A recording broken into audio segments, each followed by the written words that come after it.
ठीक है। तो चार्जिंग सेक्शन में आप सबको पता है कि सबसे पहले हम डिस्कस करते हैं कि चार्जिंग का फॉल्ट क्या क्या आता है। सबसे पहला फॉल्ट आता है नो चार्जिंग का। आपने देखा होगा सबसे पहले मोबाइल फोन में पहला फॉल्ट आता है कि कस्टमर लेके आता है, बोलता है भैया हमारे फोन में चार्जिंग नहीं हो रही। दूसरा और क्या फॉल्ट आप लोग फेस करते हो बताओ। बैटरी ओवर हीट करके आता है। दूसरा होता है फॉल्स चार्जिंग का, मतलब चार्जिंग स्टोर नहीं होती है। हाँ, तीसरा क्या बताया आपने, बैटरी क्या हो जाती है। हीट होता है सर, वो बैटरी हीट करके कोई नोटिस आता है। अच्छा अच्छा अच्छा, battery temperature too over high. Heating.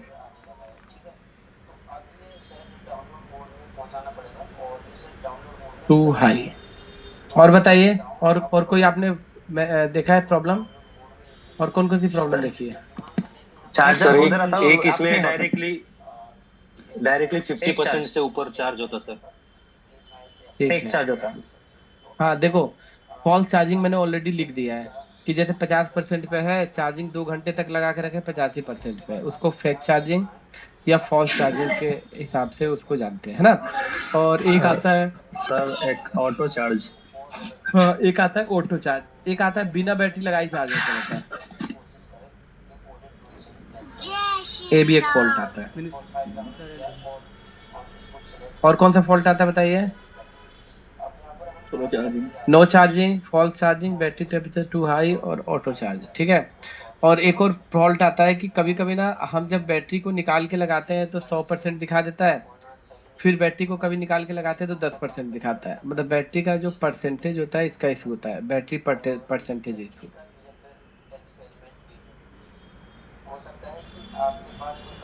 Slow charging बहुत ज्यादा आता है सर। हाँ स्लो चार्जिंग। हाँ, वही स्लो चार्जिंग वाला हो गया ना ये वाला। इसके बाद आप जब फास्ट चार्जिंग सर्किट स्टडी करोगे, जैसे फास्ट चार्जिंग वाले जो आजकल टर्बो चार्जिंग के मोबाइल फोन है, तो उसमें फास्ट चार्जिंग इशू आता है कि भैया मेरे फोन में ना फास्ट चार्जिंग नहीं हो रही है। चार्जिंग पहले मेरी आधे घंटे में फुल हो जाती थी, लेकिन अभी ना ऐसा फॉल्ट आ गया है कि 2-2 घंटे लगते हैं चार्जिंग के लिए। कुछ इस टाइप के प्रॉब्लम्स आप लोग फेस करते हो, है ना। तो जितने भी लोग अभी नए जुड़े हुए हैं हमारे साथ, जैसे मान लो कोई फोन आया फॉल्स चार्जिंग का, तो आप लोग क्या करते हो। देखो देखो, मैंने अभी आपको जितने फॉल्ट दिखाए हैं ना, no charging, false charging, battery temperature, auto charging, battery percentage और फास्ट चार्जिंग, इन सब फॉल्ट का अलग अलग डायग्नोसिस वे है।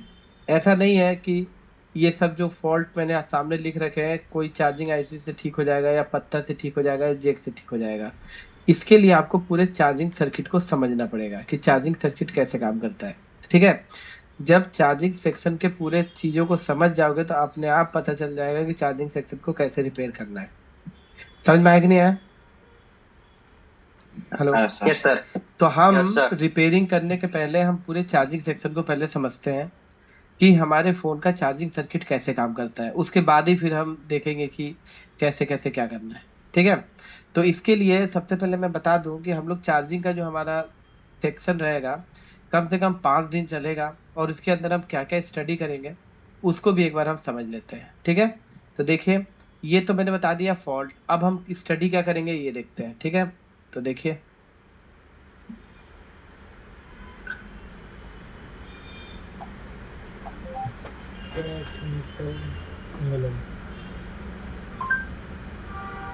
सबसे पहले हम चार्जिंग सर्किट में मॉडल वाइज नहीं पढ़ेंगे, हम चिपसेट वाइज पढ़ेंगे। पहले मैं आपको ना क्वालकम का चार्जिंग सर्किट पढ़ाऊंगा, ठीक है। उसके बाद मैं आपको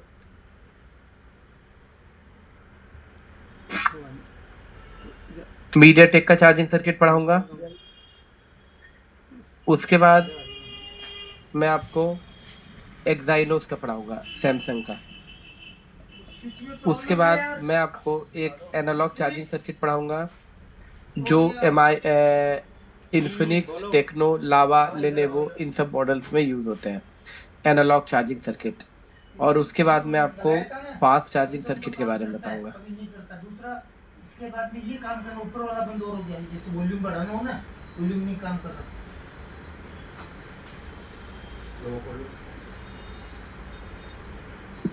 समझ में आया।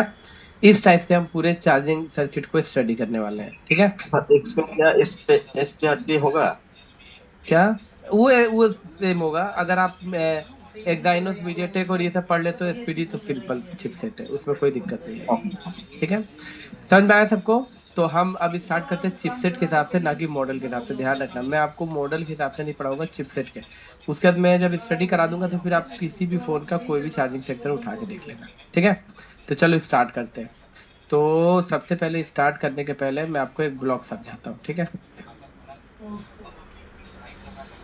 कवर हटा के मैंने भी देख लिया, कवर लगाने के बाद तो दिक्कत ज्यादा आती है।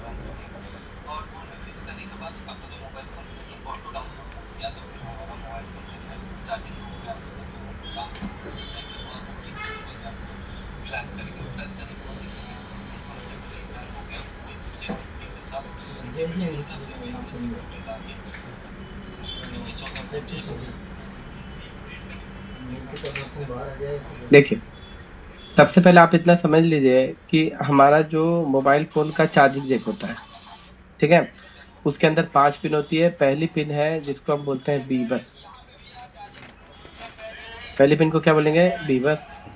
जो दूसरी पिन होती है ये हमेशा होती है। अच्छा, इसमें टाइप सी भी मैं आपको बताऊंगा कि टाइप सी कॉन्फ़िगरेशन कैसे काम करता है। दूसरी पिन होती है जिसको हम बोलते हैं TX, और तीसरी पिन होती है उसको हम बोलते हैं RX, और चौथी पिन होती है उसको हम बोलते हैं ID, और पांचवी पिन होती है इसको हम बोलते हैं ग्राउंड। ये देखो, सबसे पहले मैं आपको थ्योरी समझाऊंगा, उसके बाद मैं आपको सर्किट में पूरा बताऊंगा कि सर्किट को स्टडी कैसे करते हैं, और उसके बाद मैं आपको प्रॉपर बोर्ड में टेस्ट करके दिखाऊंगा कि कैसे कैसे वोल्टेज और रीडिंग्स को हम चेक करते हैं। क्लियर? तो अभी मैं आपको सबसे पहले मैं आपको ऐसे समझा के फिर सर्किट में समझाऊंगा, फिर बोर्ड में चेक करूंगा। तो देखो, अभी मैं आपको माइक्रो यूएसबी के बारे में बता रहा हूँ। माइक्रो यूएसबी मतलब, और ये जो है ना ऑफ ऑन ऑफ वाला, ये कभी कभी नहीं करता, जैसे कवर लगाने के बाद में ज्यादा दिक्कत आती ये वाले जो चार्जर होते हैं माइक्रो यूएसबी 5 पिन के, हम इसके बारे में भी स्टडी कर रहे हैं। ये वाले जो 5 पिन का जैक आपने देखा होगा, अभी हम इसके बारे में पढ़ रहे हैं। है। ये तो उसके बाद में टाइप सी के बारे में बताऊंगा, ठीक है। तो पहली पिन बी बस 5 वोल्ट की सप्लाई इन होती है, दूसरी TX, RX, ID और ग्राउंड। इसका मतलब समझो, किसी भी मोबाइल फोन में माइक्रो यूएसबी जैक होता है। इसका काम होता है चार्जिंग करना और डाटा का ट्रांसमिशन करना। यानी आप अगर पेन ड्राइव लगाते हो या कंप्यूटर से फ्लैशिंग करते हो तो इसी जैक के थ्रू फ्लैशिंग होती है या फोटो वीडियो ट्रांसफर होती है। तो आप यहाँ पे देखना, ये जो पिन होती है इससे तो हमारी चार्जिंग होती है। यहाँ पे 5 वोल्ट की सप्लाई इन होती है, लेकिन ये वाली जो पिन है और ये वाली जो पिन है, इस पिन से डाटा का ट्रांसमिशन होता है। डाटा मतलब जब आप कोई भी फोटो ट्रांसफर करते हो पेन ड्राइव के थ्रू, या वीडियो ट्रांसफर करते हो, या कंप्यूटर से अपने पेन ड्राइव में ट्रांसफर करते हो, तो उसका जो ट्रांसमिशन डाटा का इसी के थ्रू होता है।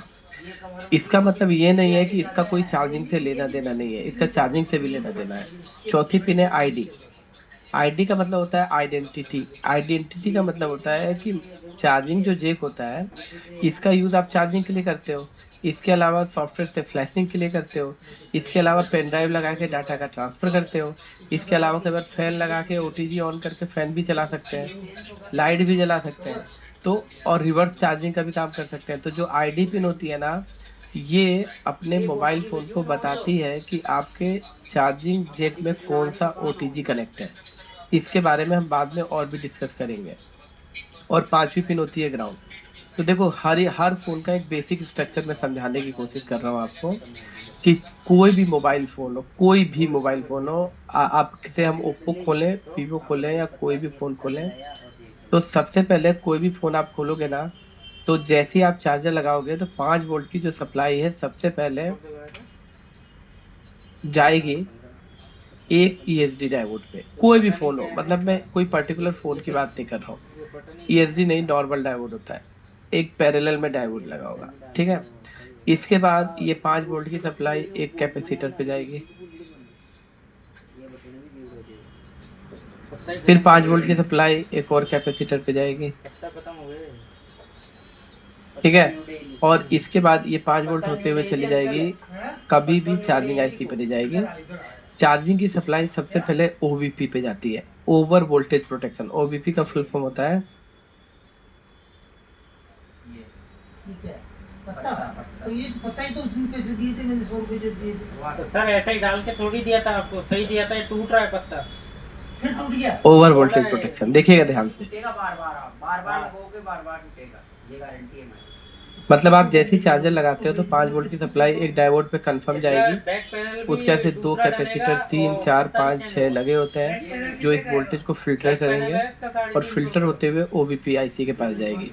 हमारे हर मोबाइल फोन में एक ओबीपी आईसी लगती है, इसका फुल फॉर्म होता है ओवर वोल्टेज प्रोटेक्शन। इसका काम ये होता है कि अगर पीछे से हाई एम्पियर या हाई वोल्टेज का करंट फ्लो कर जाता है अपने सर्किट में, तो ये ओबीपी आईसी उस करंट को चार्जिंग आईसी तक पहुंचने से रोकती है, जिससे कि हमारी चार्जिंग आईसी खराब ना हो पाए। अब ये जो ओबीपी आईसी की कई सारी वैरायटी होती है। जो छोटे फोन की ओबीपी आती है वो होती है एनालॉग,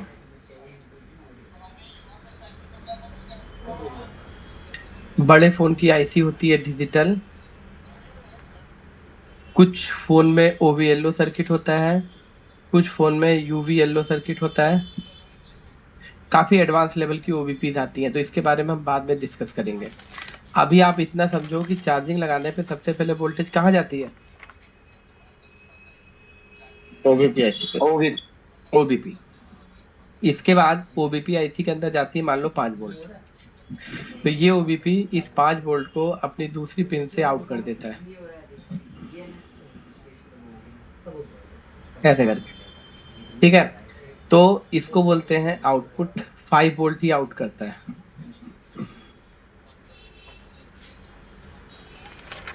और 5 वोल्ट ही इन होती है, ठीक है। जो वोल्टेज ये आउट करता है ये सप्लाई इसके बाद चली जाती है चार्जिंग आईसी के अंदर, ठीक है। इसको हम बोलते हैं चार्जिंग आईसी।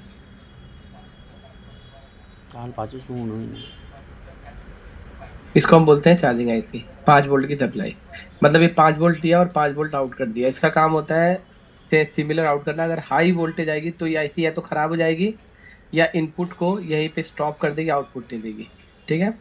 इसके बाद से जो चार्जिंग आईसी होती है, अब अगर आपसे कोई बोलता है कि भैया चार्जिंग आईसी का काम क्या होता है, इसमें से कोई भी स्टूडेंट बता सकता है चार्जिंग आईसी का क्या काम होता है? चार्जिंग को रेगुलेट करना। और बताओ। Hello sir 5 volt charging IC के आके वो पीएम आईसी को वो वोल्टेज ट्रांसफर करता है। तो उसके लिए रेजिस्टेंस लगाते हैं, चार्जिंग आईसी लगाने की क्या जरूरत है? कोई आपसे बोले कि भैया चार्जिंग आईसी क्या काम करती है तो क्या बताओगे? ये स्टोरेज का काम करती है। किसको स्टोर करती है? अरे तुम तो बोलो ही बात, ठीक है। तुम सिर्फ देखो, तुमने क्लास ज्वाइन किया सिर्फ देखने के लिए, बोलने के लिए नहीं। अब बताइए आप लोग। अभी नहीं हुआ है, शाम रात तक आना।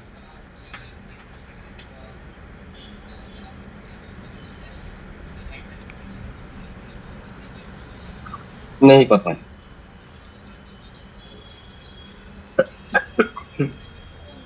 देखो एक सिंपल सा कॉन्सेप्ट है, मेरे को बताओ बैटरी के अंदर क्या स्टोर होता है? चल हाँ, पावर चार्ज। एम्पियर अरे हो जाएगा यार, दिमाग एम्पियर स्टोर होते हैं। एम्पियर स्टोर होता है बैटरी के अंदर। मैंने बताया था एम्पियर स्टोर होता है, वोल्टेज नहीं स्टोर होता है। बैटरी के अंदर क्या स्टोर होता है? एम्पियर। तो जो चार्जिंग आईसी होती है ये एम्पियर प्रोड्यूस करती है। क्या करती है?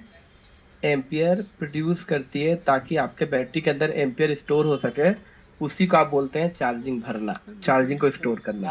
अगर कोई एक सीधे लफ्जों में कोई किसी से पूछोगे ना कि भैया चार्जिंग आईसी क्या काम करती है, तो बोलेगा मोबाइल फोन को चार्ज करने का काम करती है। बोलेगा कि नहीं बोलेगा? या आप भी ऐसे ही बोलेंगे ना कि चार्जिंग आईसी क्या काम करती है? मोबाइल की बैटरी को चार्ज करती है, बराबर है कि नहीं? तो मोबाइल की बैटरी को चार्ज तो करती है, करती क्या है कि ये अपने अंदर से एम्पियर प्रोड्यूस करती है ताकि बैटरी को भरा जा सके। क्योंकि बैटरी के अंदर क्या भरता है? एम्पियर। समझ में आई सबको बात? अभी बताऊंगा कैसे, सर ठीक है। अभी बताऊंगा कैसे, ठीक है। अब चार्जिंग आईसी क्या करती है, यहाँ से 5 वोल्ट की सप्लाई लेती है और 5 वोल्ट चार्जिंग आईसी के अंदर इन हो जाते हैं। फिर चार्जिंग आईसी के अंदर का स्ट्रक्चर अभी पढ़ाऊंगा, उसको छोड़ दो, ठीक है। उसके बाद चार्जिंग आईसी जो होती है आपके फ़ोन की बैटरी को क्या करने लगती है, चार्ज करने लगती है, ठीक है। तो मैं यहाँ पे एक सर्किट बना देता हूँ, ये मैं आपको बता देता हूँ battery.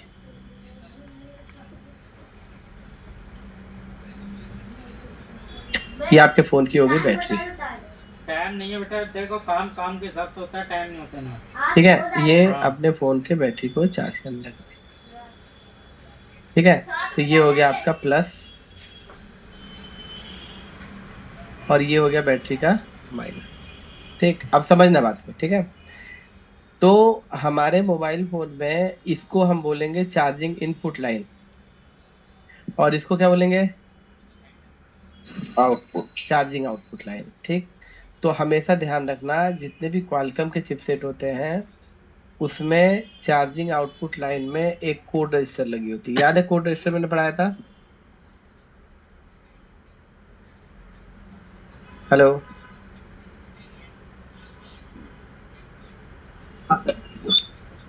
Yes sir. Code register याद है ना सबको।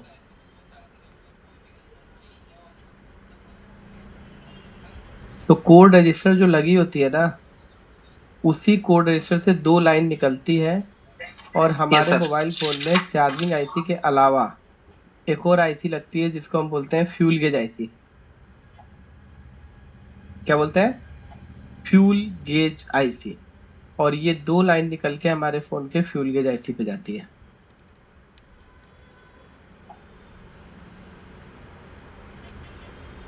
देखो इस कोड रजिस्टर से, ये कोड रजिस्टर है R22 R010 बोल लो, यहाँ से कोड रजिस्टर से सप्लाई निकल के फ्यूल गेज आईसी पे जाती है और यहाँ पे फ्यूल गेज आईसी ये मॉनिटर करती है कि बैटरी के अंदर कितना करंट है और चार्जिंग आईसी का आउटपुट सप्लाई कितना है, और इस हिसाब से हमारे चार्जिंग आईसी को ये कंट्रोल करती है, ठीक है। आपका चार्जिंग आईसी उसी हिसाब से काम करता है। तो हमारे फ़ोन के चार्जिंग सेक्शन में कितनी आईसी मिलेगी, सबसे देखो फ्यूल गेज का मतलब, देखो इसका नाम ही है फ्यूल गेज, देखो यहाँ पे गेज। फ्यूल गेज का समझ में आ रहा है, मतलब फ्यूल गेज का मतलब ये होता है कि, समझना, फ्यूल गेज का मतलब ये बैटरी होता है कि बाइक्स में होता है ना एक गेज, पेट्रोल का बताता है कि भाई आपके बाइक में कितना पेट्रोल है। उसी तरीके से हमारे मोबाइल फोन के चार्जिंग सेक्शन में भी फ्यूल गेज सर्किट होता है। ये आपके मोबाइल फोन की बैटरी को सेंस करता है कि मोबाइल की बैटरी कितनी चार्ज है, और चार्जिंग आईसी की स्विचिंग स्पीड को भी सेंस करता है कि चार्जिंग आईसी का आउटपुट करंट कितना है, और इस हिसाब से प्रोटोकॉल लाइन के थ्रू सीपीयू को बताता है, उसी हिसाब से चार्जिंग आईसी काम करती है और आपके डिस्प्ले पे परसेंटेज शो करता है। तो फ्यूल गेज सेक्शन का बहुत बड़ा रोल है, अभी हम समझेंगे आगे। तो देखो यहाँ पे मेरे समझाने का बस मतलब ये था कि ओबीपी आईसी अलग चीज होती है, चार्जिंग आईसी अलग चीज होती है और फ्यूल गेज आईसी अलग चीज होती है। समझ में आया सबको। Yes sir. हाँ, अब देखो दूसरा प्रोसेस, यहाँ देखो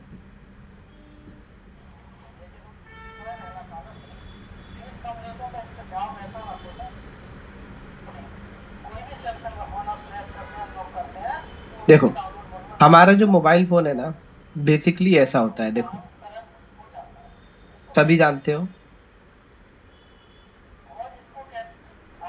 ऐसा होता है ना। ऊपर मेन बोर्ड होता है, सबको पता है, और जो नीचे क्या होता है, सब बोर्ड, सबको पता है ना। हाँ, तो ये होता है मेन बोर्ड, और नीचे क्या होता है,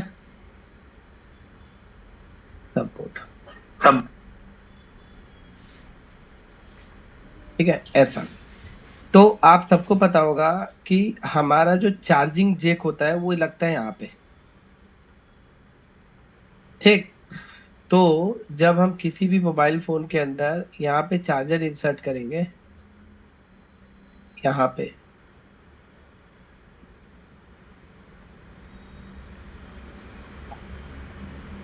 पे हम जब चार्जर इंसर्ट करेंगे, ठीक है, तो 5 वोल्ट की सप्लाई सबसे पहले निकल के यहाँ से निकलेगी, और यहाँ पे ना एक पत्ता होता है, आप सबको पता होगा पत्ता होता है यहाँ पे, यस सर। B2B कनेक्टर होता है, और एक कनेक्टर प्लास्टिक का यहाँ पे होता है, और ये जो बोर्ड होता है और ये बोर्ड एक पत्ते के द्वारा एक दूसरे से कम्युनिकेट करते हैं, ठीक है। तो इसका मतलब ये हुआ कि चार्जिंग जब हम लगाते हैं तो सबसे पहले जो 5 वोल्ट की सप्लाई होती है वो यहाँ से होते हुए B2B पे जाती है, और फिर यहाँ से होते हुए यहाँ पे जाती है, और फिर यहाँ से होते हुए तब मेन बोर्ड पे इन होती है, जहां भी जाती होगी मतलब इतना घूम के तब मेन बोर्ड पे इन होती है। इतना सबको समझ में आया कि नहीं आया? ठीक। Yes sir, yes sir. तो मैं आपको यहाँ से पढ़ाना शुरू करूंगा, यहाँ से, ठीक है, किसी भी मोबाइल फोन में। लेकिन सबसे बड़ी प्रॉब्लम ये है कि मेन बोर्ड का स्कीमेटिक तो अवेलेबल है पूरा, लेकिन जो सब बोर्ड का स्कीमेटिक जो है ना वो हर बोर्ड का अवेलेबल नहीं है, क्योंकि सब बोर्ड का बोर्नियो जो स्कीमेटिक होता है हर बोर्ड का अवेलेबल नहीं है स्कीमेटिक। लेकिन फिर भी मैं आपको समझाने की कोशिश करूंगा एक एक लाइन को कि किस तरीके से सर्किट काम करता है। एक बार आप समझ जाओगे तो फिर आप सब बोर्ड का बिना सर्किट के भी रिपेयर कर लोगे। चलो हम स्टार्ट करते हैं सर्किट, ठीक है। अभी मैं आपको सिर्फ बेसिक्स बता रहा था कि कैसे सर्किट काम करता है। चलो अब देखो ये मेरे पास बोर्नियो है, तो मैं अभी बोर्नियो नहीं खोलूंगा, क्यों पता है? क्योंकि एक्चुअली में बोर्नियो में मैं पहले देखो मैं एक छोटा सा मॉडल पढ़ा रहा हूँ, बेसिक ABCD वाला, ताकि आपको एक बार चार्जिंग सेक्शन अच्छे से समझ में आ जाए। फिर आप जो मॉडल बोलोगे नोट 9 प्रो, K20 प्रो, जो भी मॉडल आप खुद से स्टडी कर सकते हो। पहले मेरे को एक बेसिक मॉडल पढ़ाने दो, ठीक है, बेसिक। तो मैं बताता हूँ आपको, मैंने एक बेसिक मॉडल का सर्किट है, उसको मैंने डाउनलोड कर रखा है, मैं दिखा रहा हूँ।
देखिए सबसे पहले मैं आपको एक रेडमी 5A का एक छोटा सा सर्किट पहले बताने की कोशिश कर रहा हूँ।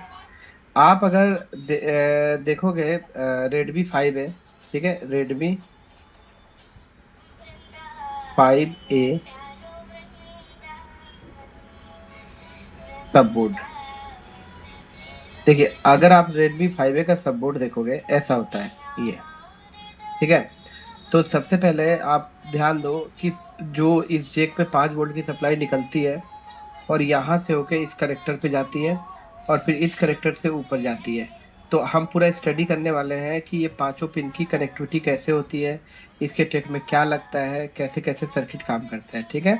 तो देखिए मैंने यहाँ पे एक सर्किट खोला है और इस सर्किट पे थोड़ा ध्यान दीजिएगा, ये मेन बोर्ड है, ऊपर का बोर्ड है, ठीक है। ये देखो ये ऊपर का बोर्ड है, ठीक है, मेन बोर्ड जिसको बोलते हैं, ये मेन बोर्ड का सर्किट है, ये सब पूरा मेन बोर्ड का सर्किट है। तो बोर्डियो में तो ये आपको मिल जाएगा, इसमें कोई दिक्कत नहीं है, मेन बोर्ड का सर्किट भी मिल जाएगा और मेन बोर्ड का स्कीमेटिक भी मिल जाएगा, लेआउट। अब ये जो मैंने सर्किट डाउनलोड किया है ना, ये बोर्नियो में नहीं है, ये सब बोर्ड का है, नीचे का जो बोर्ड होता है ना उसका है, आपको पढ़ाने के लिए सिर्फ। और ये सब बोर्ड का लेआउट है, देखो यहाँ पे, ठीक है, सब बोर्ड के पूरे कंपोनेंट के लेआउट है, ठीक है। तो इसी में मैं आपको समझाऊंगा, उसके बाद फिर आगे चलेंगे। तो देखो यहाँ पे आप देखो ध्यान से, यहाँ पे आप चार्जिंग लगाते हो, यहाँ पे J105। तो हम क्या करेंगे, इस J105 को सब बोर्ड में यहाँ पे जाएंगे, ठीक है, और ये सर्च में जाएंगे और J105 लिखेंगे, ठीक है। जैसे J105 लिख के और मैं एक बार सर्च करूंगा वैसे ही जहाँ भी J105 होगा वो ब्लू हो जाएगा। देखो कनेक्टर, यहाँ देखो, देखो ये थोड़ा सा ग्रीन टाइप का हो गया। तो इससे पता चल गया कि भैया ये जो चार्जिंग जैक है ना वो ये है, यही लगता है चार्जिंग जैक। अब ध्यान से आप लोग देखिए कि चार्जिंग जैक में कितनी पिन है, 1 2 3 4 5 6 7 8 9, लेकिन होनी कितनी पिने चाहिए? 5 pins। 5। तो ये जो 9 पिन इसीलिए है कि 4 पिन जैक को स्ट्रॉन्ग करने के लिए लगाई जाती है, आप सबको पता है। किसी भी बोर्ड में देखोगे 4 पिन खूंटे होते हैं जो जैक को बोर्ड में अटैच करते हैं, इसीलिए 9 पिन है। तो यहाँ पे ध्यान से सर्किट पढ़ना सीखिए।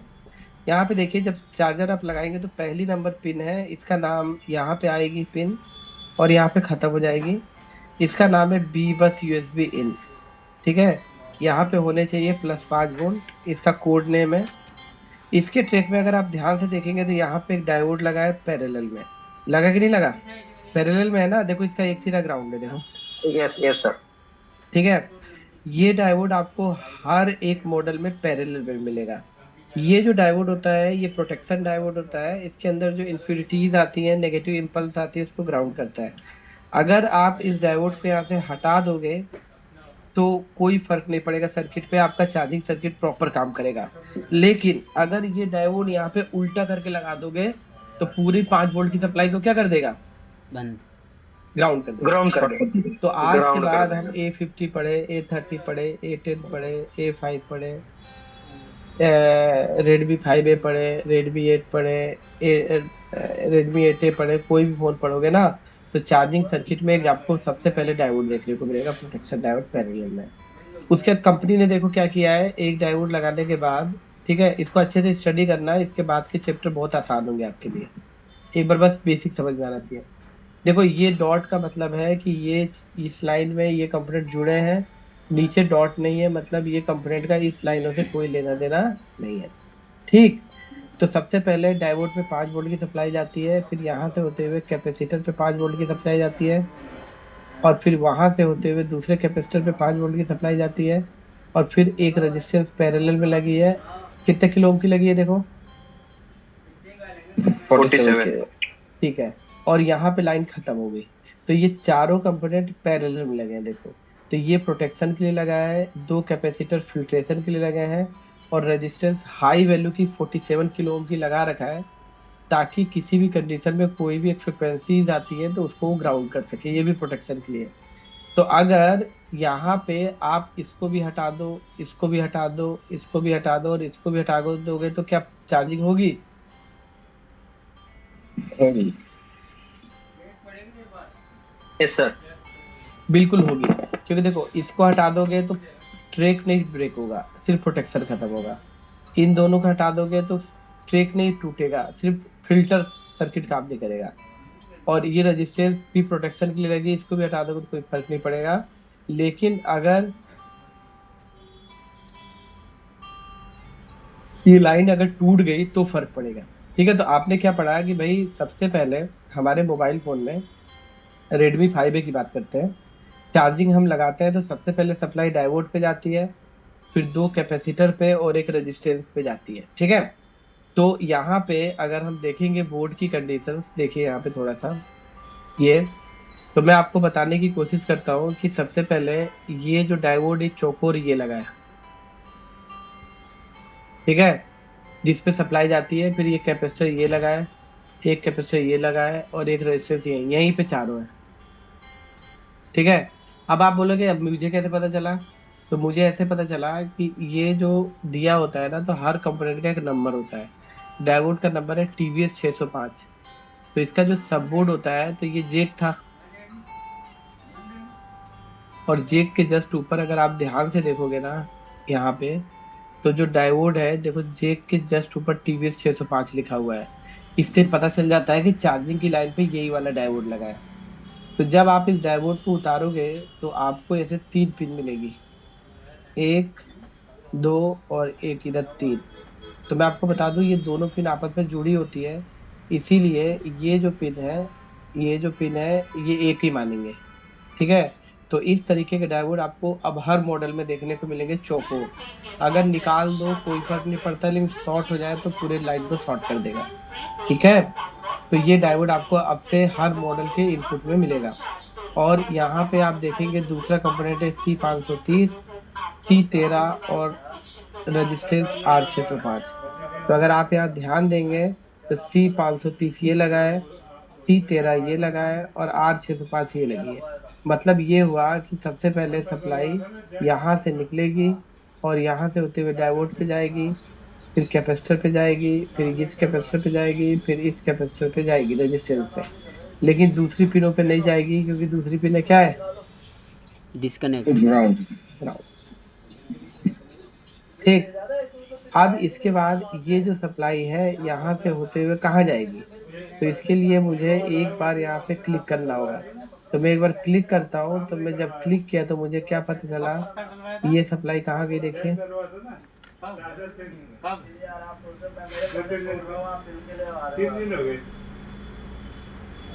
देखो इसको बोलते हैं B2B कनेक्टर, प्लास्टिक वाला है ना, ये वाला कनेक्टर है। इसके बाद ये सप्लाई यहाँ से होते हुए यहाँ से निकल के यहाँ से होते हुए ये यहाँ पे आ गई, ठीक है। तो ये आपको बताने की कोशिश कर रहा है कि भैया जब निकल के आगे गई है तो कैसे कैसे गई है। तो देखिए